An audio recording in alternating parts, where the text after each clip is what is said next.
टुनटुनी चिड़िया एक बहुत ही गरीब चिड़िया थी। उसके परिवार में उसकी सास बबली कबूतरी, दो छोटे छोटे बच्चे थे। जब बच्चे छोटे ही थे तभी उनके पिता का निधन हो गया था। पति के गुजर जाने के बाद टुनटुनी चिड़िया को बहुत कुछ सहना पड़ा। उसे समझ ही नहीं आ रहा था कि अब वह क्या करे, घर कैसे चलाए। एक दिन बैठे बैठे टुनटुनी चिड़िया ने सोचा कि क्यों न वह अपना एक छोटा सा ढाबा खोल ले। इसी सोच में वह अपनी सास बबली कबूतरी के पास गई और उसे ढाबे के बारे में बताया। सोच तो तूने लिया बहू, पर घर में तो खाने के लिए भी पैसे नहीं है। आखिर हम ढाबा कैसे चलाएंगे? वहाँ तो और भी ज्यादा पैसों की जरूरत होगी ना। माँ जी, मैंने इसके बारे में अपने पिता को बताया है, वे कुछ मदद कर देंगे। अरे बहू, उन्हें क्यों परेशान किया? तुम्हारी शादी में भी तो उन्होंने कितना कुछ किया था। अब उनके पास भला उतने पैसे कहाँ से आएंगे? अरे माँ, आप क्यों चिंता करती हो? मैं जैसे ही पैसे कमा लूंगी उनके पैसे उन्हें वापस कर दूंगी। हाँ बहू, तू उनके पैसे उन्हें वापस कर देना, यह भी ठीक रहेगा। टुनटुनी चिड़िया अपने बाबा के दिए हुए पैसे और अपनी जमा पूंजी को मिलाकर एक ढाबा खोल लेती है। उसके दो मासूम से छोटे छोटे बच्चे भी ढाबा को तैयार करने में उसकी मदद करते हैं। पहले दिन वह अपने ढाबा के खाने को भगवान को भोग लगाती है और उसके बाद ग्राहकों को देती है। ग्राहकों को इतनी कम कीमत में दाल, चावल, सब्जियां मिलने पर वे सभी बहुत खुश होते हैं और टुनटुनी चिड़िया का ढाबा देखते ही देखते चलने लगता है। टुनटुनी चिड़िया अपने दोनों बच्चों का एडमिशन सरकारी स्कूल में करा देती है। इसी तरह दिन बीतने लगते हैं। टुनटुनी चिड़िया अपने ढाबे पर बहुत ही लगन और मेहनत से काम किया करती और इसमें उसकी सास बबली कबूतरी भी उसकी सहायता किया करती। इसी तरह कुछ दिन बीत जाते हैं।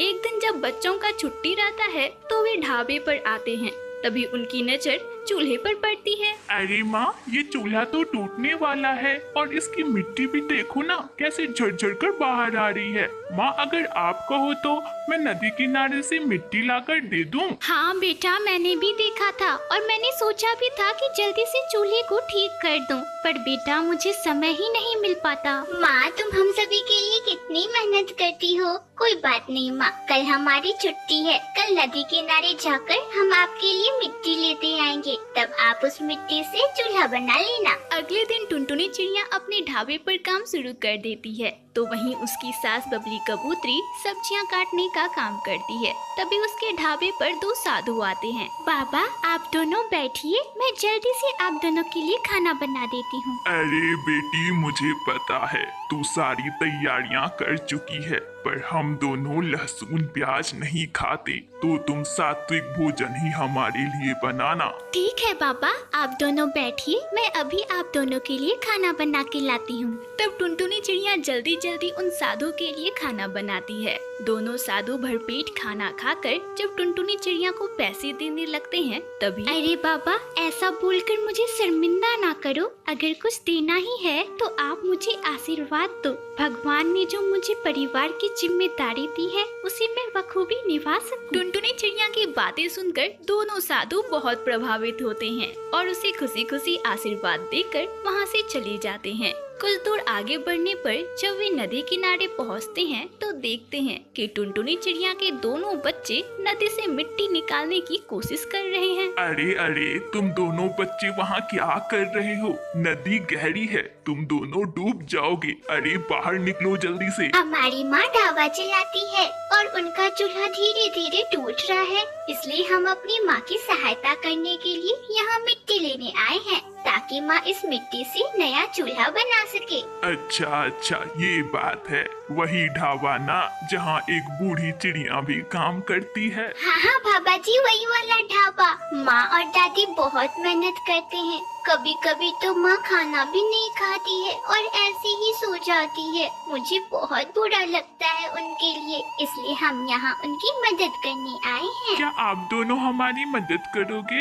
यह मिट्टी दीदी से बाहर निकल ही नहीं रही। हम भला कैसे निकाले इस मिट्टी को? आप हमारी मदद करो ना। तब दोनों साधु खुशी खुशी उन दोनों बच्चों की मदद करते हैं। उनके पास बहुत सारी मिट्टी इकट्ठा हो जाती है। दीदी, हमने तो बहुत सारी मिट्टी इकट्ठा कर ली। अब दीदी, हम इन मिट्टी को घर तक कैसे लेकर जाएं? अरे बच्चों, तुम दोनों इतना कष्ट क्यों कर रहे हो? अपने पिताजी को बोलो, मिट्टी तो वे भी लेकर जा सकते हैं। साधु की बात सुनकर दोनों बच्चे उदास हो जाते हैं। बाबा, हमारे पिताजी इस दुनिया में नहीं है, इसलिए माँ ढाबा चलाती है। बच्चों की बातें सुनकर दोनों साधु बहुत दुखी होते हैं। उन बच्चों को गले से लगाते हैं और कहते हैं, अरे बच्चों, तुम्हें इस मिट्टी से चूल्हा ही बनाना है ना? तुम लोग साइड में बैठो, हम तुम्हारे लिए एक बहुत अच्छा चूल्हा बना देते हैं। तब एक साधु ने जल लिया और मंत्र पढ़कर उस मिट्टी पर डाल दिया। जल के डालते ही वह मिट्टी एक बहुत ही सुंदर चूल्हे में बदल गया।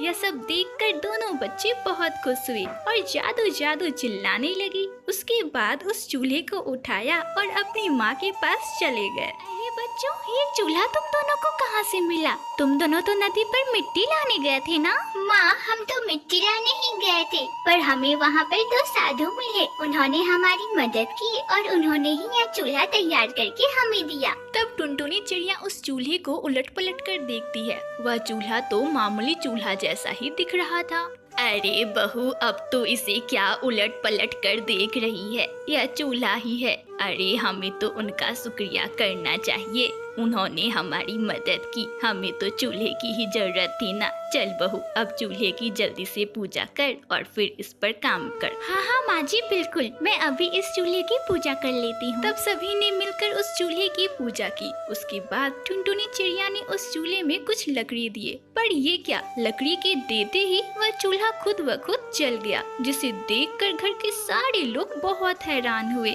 उसके बाद टुनटुनी ने कहा, माँ जी, आपने देखा, मैंने तो इसे जलाया ही नहीं और यह खुद जल गया। माँ जी, अब आप बताओ, मैं इसमें क्या बनाऊं? अरे बहू, चावल बना ले, मुझे तो आज चावल ही खाने का मन कर रहा। बबली कबूतरी के इतना बोलते ही अचानक से उस चूल्हे के ऊपर चावल से भरा एक पतीला आ गया, जिसे देखकर घर के सारे लोग बहुत हैरान हो गए और समझ गए कि यह चूल्हा एक जादुई चूल्हा है। माँ जी, यह चूल्हा तो एक जादुई चूल्हा है। इस चूल्हे पर तो खाना खुद ब खुद बन जाता है, वो भी बिना दाने और अनाज के। हाँ बहू, तू बिल्कुल सही कह रही है। बहू चल, तेरी यह परेशानी भी दूर हो गई। अब हम इस जादुई चूल्हे का उपयोग करेंगे। अब तू अपने ढाबे पर और भी मेहनत से काम किया कर बहू। और हाँ बहू, हफ्ते में एक बार हम गरीबों के लिए भी खाना बनाएंगे और उन्हें मुफ्त में खिलाएंगे। फिर क्या था, टुनटुनी चिड़िया का ढाबा पूरे जंगल में मशहूर हो गया। जो गरीब भी थे उसे भी टुनटुनी चिड़िया मुफ्त में खिलाया करती थी। इसी तरह उसने बहुत पैसे इकट्ठा कर लिए और एक दिन अपनी सास से कहा, माँ जी, अब हमारे पास बहुत पैसे इकट्ठा हो गए हैं। माँ जी, क्यों ना अब मैं बाबा को उनके पैसे लौटा दूं? हाँ बहू, जा अपने बाबा को पैसे दे दे। टुनटुनी चिड़िया ने पैसे लिए और अपने बाबा के घर चली गई और अपने बाबा को पैसे देते हुए कहा, बाबा, ये लो आपके पैसे। बाबा, आपका बहुत बहुत शुक्रिया। बाबा, आपने मेरी बहुत मदद की है। अरे बिटिया, तू ये कैसी बातें बोल रही है? क्या बच्चे भी कभी अपने पिता का दिया हुआ पैसा वापस करते हैं? नहीं नहीं बिटिया, तू इसे रख। नहीं बाबा, आपकी भी अब उम्र हो गई है और आपको भी तो पैसों की जरूरत होगी। नहीं बाबा, आप इसे रखो, कभी ना कभी ये जरूर काम आएंगी। इतना बोलकर टुनटुनी चिड़िया अपने घर के लिए निकल गई और बाकी का जीवन अपने परिवार के साथ खुशी खुशी बिताने लगी।